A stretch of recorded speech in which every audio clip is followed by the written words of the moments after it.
过来，这件是新北市警察局土城分局一个姓黄的警察队长，疑似伫刑事局服务的期间，投资泰达币这种的货币，有几啊条的金流进出无正常，连同另外2个警官，3个人拢互约谈。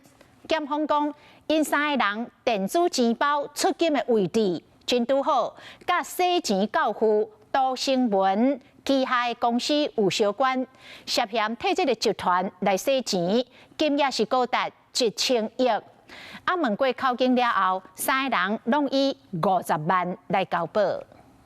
这样会不会觉得很冤枉？心情怎么样？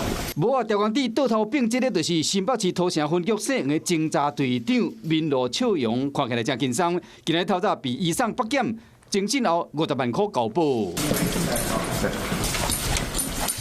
另外一边，刑事局姓吴的侦查正嘛上楼顶应承，甲县长同事各以50万块交保，伊老爸老母赶快以被告身份被约谈。毕竟公司姓刘负责人到外号虚伪货币女神，县长的营运长则是以证人的身份请回。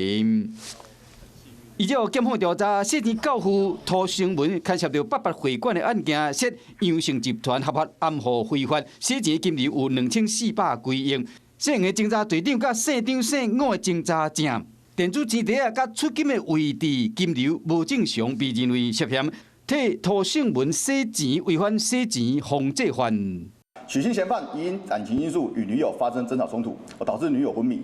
本分局已逮捕许姓嫌犯到案。姓的侦查队长表现真优秀，捌得到有警察界奥斯卡之称的警工奖，全国的模范警察。姓吴的侦查正嘛做过派所长，少年阁轻病，只是单纯的投资，也是牵涉洗钱。新北警察局回应讲，将会调整职务，刑事局嘛强调讲，绝对袂袒护静态司法的调查。Hello， 我是张新文。想要抢先掌握最及时的新闻资讯吗？赶快订阅、按赞、开启小铃铛，锁定华视新闻 YouTube 频道。